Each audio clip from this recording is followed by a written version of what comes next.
The weird thing is, it's like, you know, um, how can we, you know, they always turn to advertisers. Mhm. That's the answer typically, and a lot of things don't want to turn to advertise. I remember, and this goes way back again. Leo Laporte, who was early into podcasting, who was Mhm. a technology writer and the technology person.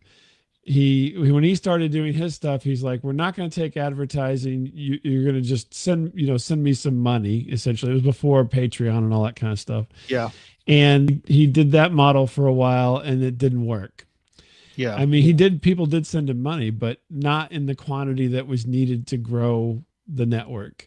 And so then he did a hybrid, and then now it's basically advertised. Patreon, I think, doesn't work. I mean, I think Mhm. Patreon maybe works enough for itself, but it doesn't really work. I mean, Yeah.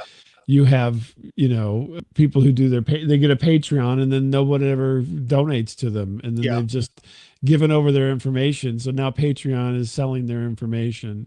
And Patreon also fundamentally alters like your plan for what you want to do, Mhm. because in order to have a Patreon, you're already doing something that you want people to support, but then Right. you have to do extra stuff on top of that. I had a friend who was doing a comic, and he was doing it every single week for several years. Hmm. And he got on Patreon and he doesn't do the comic anymore.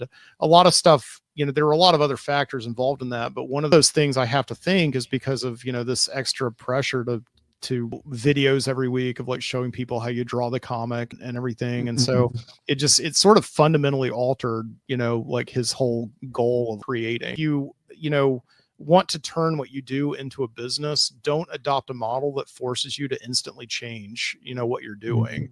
And Right. Patreon, that's what Patreon does.